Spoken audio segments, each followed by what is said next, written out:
एक लड़का मुजफ्फरनगर स्टेशन पर खड़ा हुआ होता है, ट्रेन की बाट देखता है। कुछ ही देर बाद में ट्रेन आ जाती है, लेकिन इतने ज़्यादा पैसेंजर थे वहाँ पर, ट्रेन में एकदम से मतलब भीड़ हो जाती है। लड़के तो जू तू कर कर बैठ जाता है, सीट देख लेता है। थोड़ी ही देर बाद में एक लड़की आती है, चारों तरफ देखती है कि वहाँ पर उसे कहीं बैठने की जगह नहीं मिलती, लेकिन फिर जो खड़ी रहती है, जो लड़का था वो लड़का कहता है कि आप यहाँ पर आकर बैठ जाइए, मैं खड़ा हो जाता हूँ, क्योंकि ट्रेन में काफ़ी ज़्यादा भीड़ थी। लड़की की ये बात बहुत ज़्यादा पसंद आती है, क्योंकि और लड़के भी उस ट्रेन में बैठे हुए थे। किसी और लड़के ने उसे नहीं कहा था, सिर्फ उसी लड़के ने कहा था। लड़की देखने में इतनी ज़्यादा खूबसूरत थी कि लड़का तो उसे देखते ही उस पर लट्टू हो गया था, इसलिए उसने उसको सीट दी थी और बैठने के लिए कहा था। थोड़ी देर ट्रेन चल देती है, मतलब थोड़ी देर पहुंचती है। जो लड़की है लड़के से पूछती है कि भैया आप कहाँ जा रहे हो। लड़का कहता है मैं गोवा जा रहा हूँ, वहाँ पर एक रेस्टोरेंट है मेरा, उसे चलाता हूँ। जो लड़की है कहती है, मुस्कुरा देती है। लड़का कहता है कि क्या हुआ, क्या बात है आप, मैंने कहा कि वहाँ पर रेस्टोरेंट चला, आप थोड़ा मुस्कुराई, क्या बात है। लड़की कहती कि मैं भी वहीं जा रही हूँ, मेरी दीदी और जीजू वहीं रहते हैं, इसलिए मुझे मतलब दोनों का मतलब कहती है कि दोनों का साथ हो जाएगा वहाँ तक, और अच्छी बात है।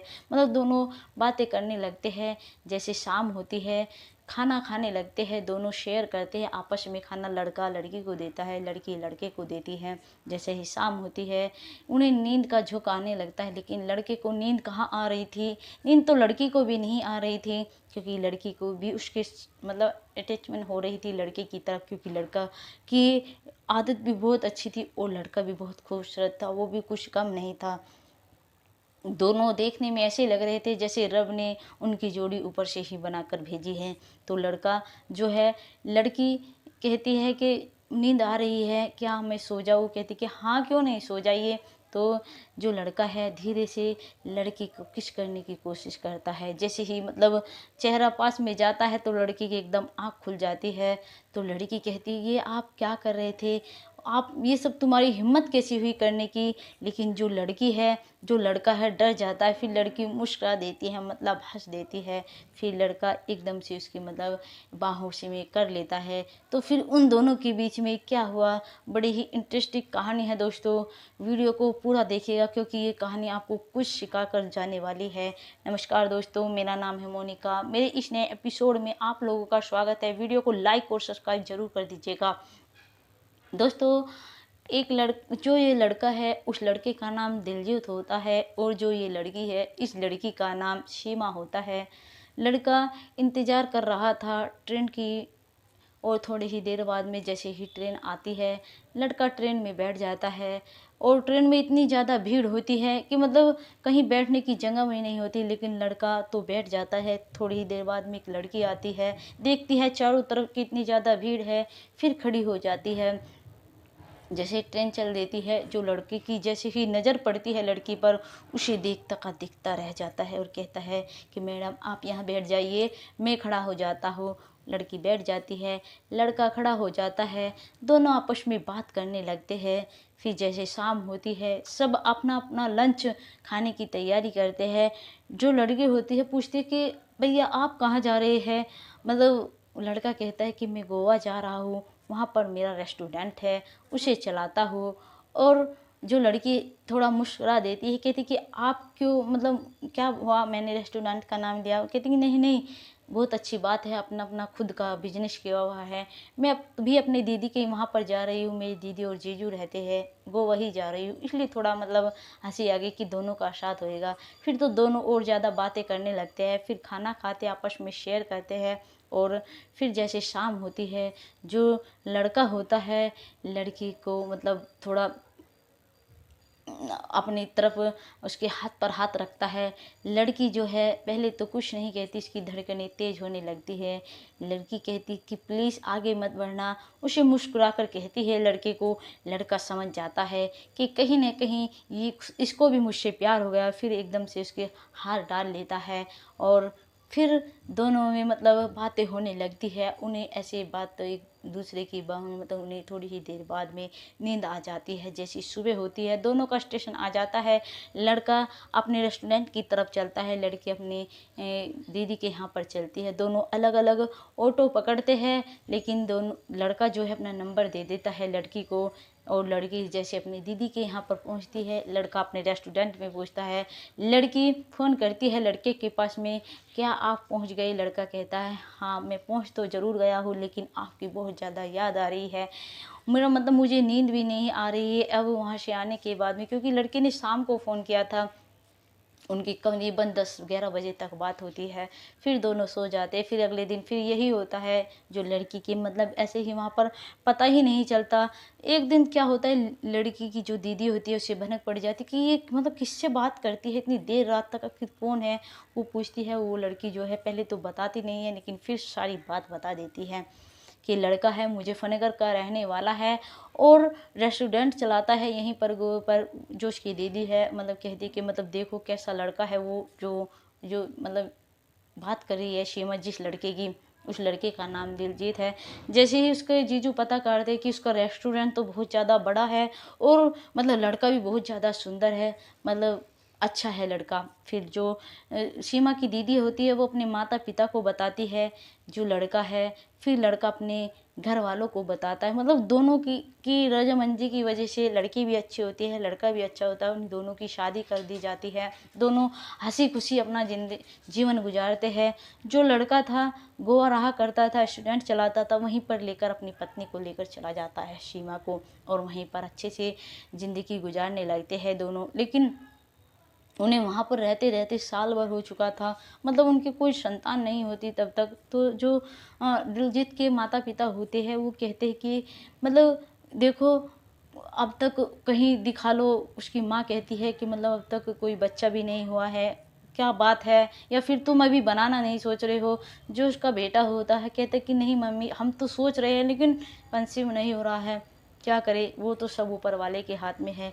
लेकिन जो उसकी माँ है वो उसको कहने लगती है ऐसे कैसे काम चलेगा, ये सब क्या है, मतलब तुमने कैसी लड़की पसंद की है जो उसके बच्चे भी नहीं हो रहे हैं। जो डॉक्टर साहब के पास लेकर जाता था अपनी वाइफ को, सीमा को, डॉक्टर लोग कहते थे कि इन्हें बच्चा नहीं हो सकता है, ये बच्चे बनने के काबिल नहीं है। जो लड़का है दिलजीत है थोड़ा मायूस होता है, लेकिन फिर सोचता है क्यों ना हम कोई बच्चा गोद ले ले। लेकिन जो उसकी माँ होती है वो कहती है नहीं, गोद नहीं, अपना खून अपना होता है और दूसरे का होता है, हम गोद नहीं लेंगे, चाहे तुम दूसरी शादी कर लो, हम ऐसा नहीं होने देंगे। लेकिन जो दिलजीत होता है वो सीमा से बहुत ज़्यादा प्यार करता है, उसे छोड़ना नहीं चाहता। लेकिन सीमा को इन सब बातों के बारे में पता चल जाता है कि माँ डेली डेली इसे टॉर्चर करती है, ऐसा ऐसा करती है। तो वो कहती है क्यों ना आप दूसरी शादी कर लीजिए। लेकिन जो लड़का है दिलजीत है मना करता है। लेकिन जो और उसकी सीमा की सासू माँ होती है, उसने एक लड़की देख ली थी, उसकी पहले से शादी हो चुकी थी, लेकिन उसके पति ने उसे छोड़ रखा था। वो उससे उसकी मतलब शादी करा देती। दिलजीत तो मना करता है, लेकिन सीमा भी कसम देती है कि प्लीज़ आप शादी कर लो, मतलब क्या होगा ऐसे। मतलब उसे पता था कि दिलजीत भी इस तरह से खुश नहीं रह पाएगा और मैं इन्हें इस तरह से नहीं देख सकती। वो दिलजीत की जो है शादी हो जाती है, दूसरी पत्नी आ जाती है। मतलब जो थी उसकी दूसरी पत्नी थी, पहले तो हंसी खुशी रहती है उसके साथ भी, सीमा के साथ भी। लेकिन कुछ दिन होते हैं तो जैसे वो जो उसकी पत्नी थी उसका नाम रूबी था, वो प्रेग्नेंट हो जाती है। और जैसे वो प्रेग्नेंट होती है तो मतलब सीमा से दूरी बनाना शुरू कर देती है। कहीं मैं माँ बनने वाली हूँ और ये माँ नहीं बन सकती। वो कहती है कहीं इसका साया मुझ पर पड़ गया तो मैं भी कहीं बांझ ना हो जाऊँ, इसलिए उससे दूरी बनाना शुरू कर देती है। जो पास पड़ोस की औरतें थी वे सब भी उसे मतलब उसके कान भरती थी आकर कि देखो इसके बच्चे नहीं हैं, तुम्हारे हो जाएंगे, कहीं ये तुम्हारे बच्चों को ना खा ले। मतलब उसे टेंशन सी होने लगती है तो उसके साथ में बोलना बंद कर देती है। और जो दिलजीत होता है दिलजीत को भी मना करती है। जैसे ही उसकी मतलब डिलीवरी का टाइम आता है, डिलीवरी होती है, वो कहती है कि अगर मेरे बच्चे को उसको मत दिखाना, उस मनुष्य को मत दिखाना। और हाँ, मैं हॉस्पिटल से तभी घर जाऊंगी अगर वो नहीं मिलेगी वहाँ पर, वरना मैं वहाँ नहीं जाऊंगी, मैं सीधा अपने मायके जाऊंगी। लेकिन पहले तो दिलजीत मना करता है, लेकिन सीमा सब कुछ सुन लेती है उन दोनों की बात, क्योंकि वो भी हॉस्पिटल में आई हुई थी। वो कुछ नहीं बोलती, फिर वहाँ से चली जाती है। जैसे दिलजीत आता है जहाँ पर उसने मतलब गोवा में मकान लिया था, रेस्टोरेंट पास में ही घर था उसका, और वहाँ पर जाकर देखता है वहाँ पर सीमा नहीं होती है।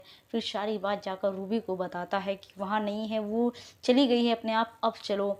तो चला जाता है, मतलब अच्छे से रहने लगती है। लेकिन जो रूबी होती है वो पहले से शादीशुदा थी, तो मतलब जो उसका पति था वो वहाँ पर आ जाता है उसे ढूंढते ढूंढते। जैसे ही उसकी नज़र उस पर पड़ती है, क्योंकि वो रूबी थी, वो भी अपने पति से बहुत ज़्यादा प्यार करती थी, लेकिन उसका पति किसी और को लेकर चला गया था, तो उसने उसको धोखा दे दिया था। फिर वो उसकी, जैसे वो रेस्टोरेंट चला जाता था, वो रूबी के पास आता था, कहता था मैंने ज़रूर तुम्हें धोखा दिया था, लेकिन अब ऐसा कभी नहीं होगा। मैं तुमसे बहुत ज़्यादा प्यार करता हूँ और मैं तुम्हारे लिए यहाँ पर आया हूँ। लेकिन जो रूबी थी अपने पति से बहुत ज़्यादा प्यार करती थी, वो सब ये सहन नहीं कर पा रही थी। उसका मन भी कर रहा था कि मैं अपने पति के पास ही चली जाऊँ। लेकिन जो दिलजीत था उसे इन सब बातों के बारे में भनक नहीं होती है। लेकिन एक दिन क्या होता है, जो दिलजीत था सब मतलब सब रुपया पैसा लाकर अपनी ही पत्नी को दिया करता था, फिर रूबी को देने लगा था, और सब कुछ एक दिन होता है, सब कुछ लेकर वहाँ से रफा चक्कर हो जाती है, लड़के को वहीं पर छोड़ जाती है। जैसे ही दिलजीत आता है, देखता है लड़का उसका बहुत ज़्यादा चिल्ला रहा है, तो अंदर कहता है, उससे चारों तरफ आवाज़ मारता है रूबी, वहाँ पर रूबी नहीं होती। लेकिन लड़के को लेता है, खिलाता है, लेकिन रेस्टोरेंट भी जाना होता है अगले दिन, मतलब बहुत ज़्यादा परेशान होता है, सोचता है कि पता नहीं रूबी कहाँ चली गई है, और कुछ अता पता भी नहीं। उसके घर वालों को बताते हैं, उसके घर वालों को तो पता चल जाता है कि रूबी अपने पुराने पति के पास में चली गई है, और अब वो आने वाली तो नहीं है। वो कहते हैं कि घर वाले मना कर देते हैं कि हमें नहीं पता है कहाँ चली गई है, ये सब तुम्हारी जिम्मेदारी थी, हम इस बारे में कुछ नहीं जानते हैं। जो लड़का है स्टेशन जाकर मतलब लिखवा देता है कि ये लड़की जो है कहीं पर चली गई है और मुझे नहीं पता है इस लड़की, अगर कहीं पर कुछ कोई खबर मिलती है तो प्लीज़ मेरा रेस्टोरेंट है वहाँ पर आकर मुझे बता दीजिए, मतलब फ़ोन पर बता दीजिए ना। तो फिर थोड़ी ही देर बाद में वो होता है, क्योंकि जो सीमा होती है वो कहीं नहीं जाती, वो अपनी बहन के पास जाकर रहने लगती है। और उसकी बहन थी जो उसे, देखो बहन तो बहन होती है, अपनी बहन को इस तरह देखकर उसे बहुत ज़्यादा दुख होता है, वो अपने पास में रखती है अपनी बहन को अच्छी तरह से कैसे। लेकिन जो दिलजीत होता है वो सोचता है वो कहीं नहीं गई होगी, शायद कभी अपनी दीदी के यहाँ पर गई हो। वो फिर जाता है उसकी दीदी के यहाँ पर, जैसे अंदर जाता है वो अपने बाल बहा रही होती है, उसे देखता है तो मतलब जो सीमा होती है देखती रह जाती है दिलजीत को। दिलजीत भी उसको देखकर आंखों में आंसू आ जाते हैं, रोने लगता है कि तुम मुझे छोड़कर चली आई थी और तुमने एक बार तक नहीं सोचा मेरे बारे में।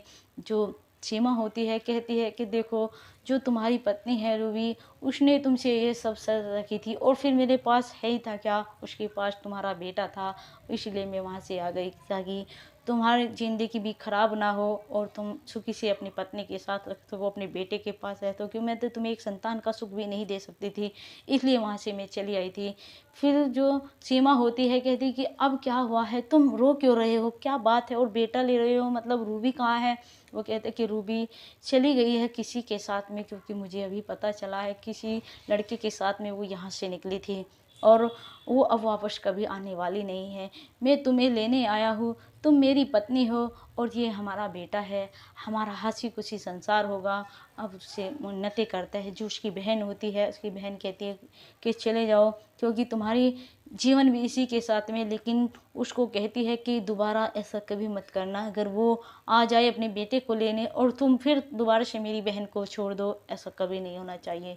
जो लड़का होता है वो कहता है ऐसा दीदी कभी नहीं होगा, क्योंकि सीमा से मैं बहुत ज़्यादा प्यार करता हूँ, ये तो सीमा ने ही जिद की थी कि दूसरी शादी कर लो, वरना मैं दूसरी शादी कभी भी नहीं करता। क्योंकि मैं तो पहले ही कह रहा था कि बच्चा गोद ले लेते, सीमा ही नहीं मानी, इसलिए ये सब शादी मुझे करनी पड़ी थी। फिर सीमा हंसी खुशी अपने पति के साथ में चली जाती है, मतलब हंसी खुशी रहने लगती है, उस बेटे को अपने बेटे की तरह पालने लगती है, उनका जीवन हंसी खुशी और संसार भर जाता है। दोस्तों, क्या ऐसा कभी, अगर आपको हमारी ये स्टोरी अच्छी लगी है प्लीज़ कमेंट में ज़रूर बताइएगा। जय हिंद, जय भारत।